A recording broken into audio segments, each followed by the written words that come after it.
Germinating seeds early in the year. Let's get into it.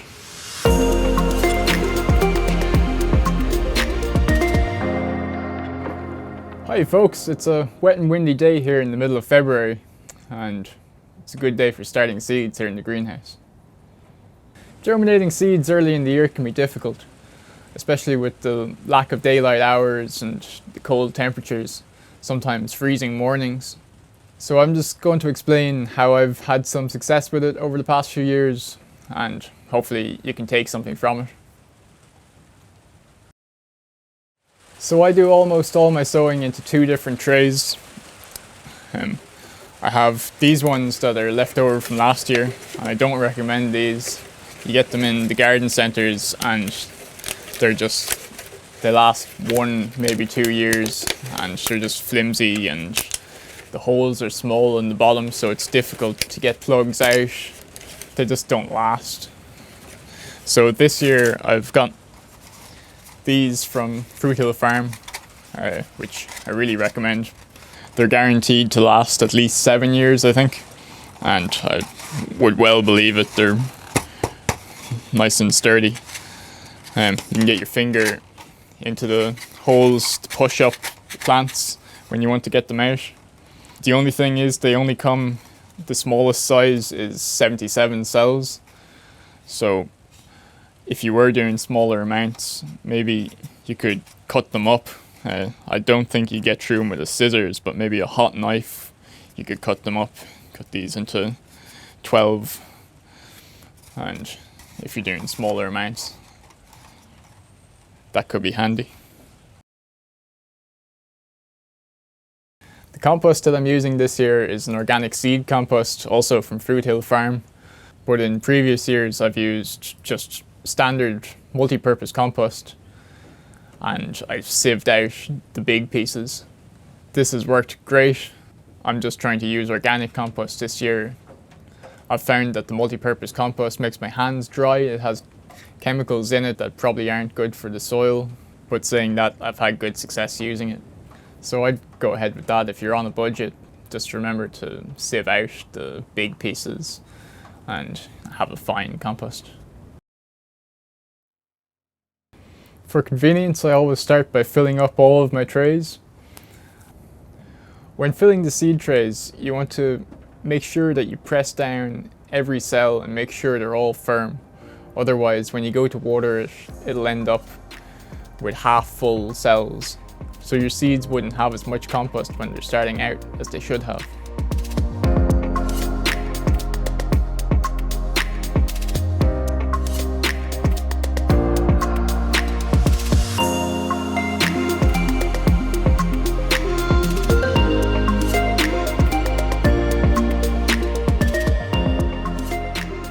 Then when all the cells are firm, I soak the trays with water. I give them 2 waterings with roughly about a minute in between.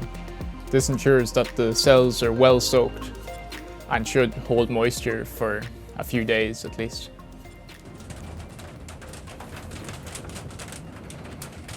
Then when seeding, I always multi-sow the seeds.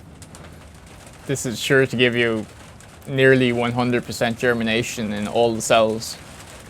I recommend doing this for even big plants like cabbages, broccoli and tomatoes, because even if 3 come up in the one cell, you can always choose between the 3 and which one is healthiest, and there will always be a difference. If only sowing 1 seed, you might only get an unhealthy plant coming up in a certain cell, and there's no point in keeping that plant because it's never going to be as successful as one that started out really well and really healthy. So I always put in 3 seeds and then thin to the healthiest one.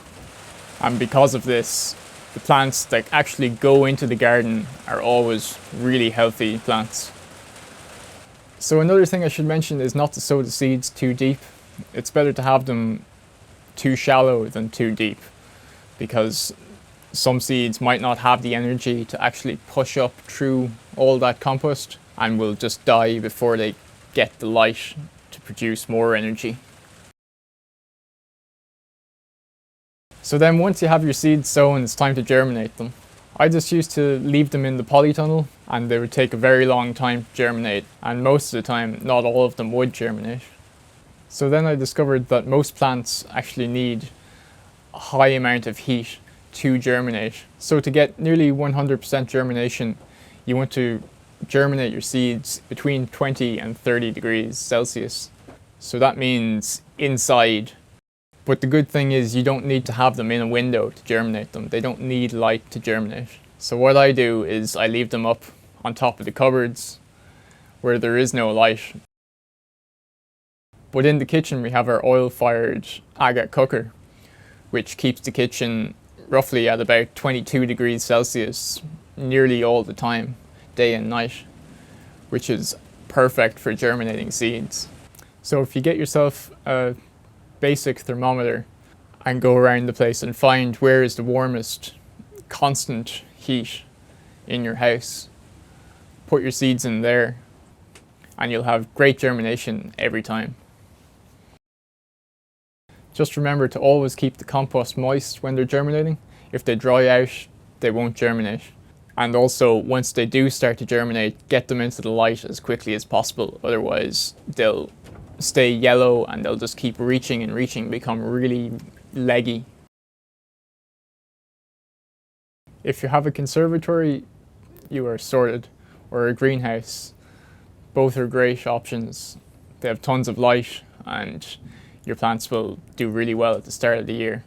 I see people trying to grow tomatoes in January in a windowsill, and I just know that by now they're super leggy. They'll just keep on reaching out the windowsill to the light. No matter how south facing your windowsill is, there's not enough light. They'll just keep on stretching out. Whereas with a greenhouse like this, there's light all around. You could experiment with using a white box in the windowsill so that it reflects the light around the plant, but I can't guarantee that you still won't have leggy plants. And if that is the case and those are your options, I'd wait till the beginning of March before sowing any seeds. The other thing to think about after you've germinated your seeds and you're looking for a place to raise them is heat. Early in the year here in Ireland, temperatures can go down to historically -10. So heat is going to be essential in raising plants at that time. You have a few options when it comes to this. You could use a heat mat like this, which is electronic. You plug it in and put it down and put your seed tray on top of it, and it will radiate heat up when it needs to, and it will just keep conditions constant for the young plants. The other option is that you make a hotbed, sometimes from sand and timber, and you run a heat coil through that's linked to a thermostat, similar to what I've done this year. Then the off-grid or budget option is to make a traditional hotbed, which is using fresh dung, about 1 meter cubed, and covering the top with a sheet to keep in the heat. I've never done this before, but I'm experimenting with it this year, so I'll let you know how I get on with it. So I should also say that it's important to enjoy the process of sowing your seeds. It's a laborious job and it can take many hours to do. So it's good to have a space where you can sit down and put on some music or an audiobook. Right now we're experiencing storm winds outside, but here in the greenhouse it's comfortable. I have my warm coat on and my hat, and I could gladly stay out here all day planting seeds and listening to Will Durant about history. So yeah, that's pretty much it. Once you keep your seeds watered and your temperatures constant without getting too low, you should have happy seedlings and happy plants to plant out in a few weeks' time. So if you've already started your own seeds this year, let me know in the comments how you're getting on, and be sure to subscribe and hit the like button if you want to see more videos like this. But for now, thanks for watching and see you next time.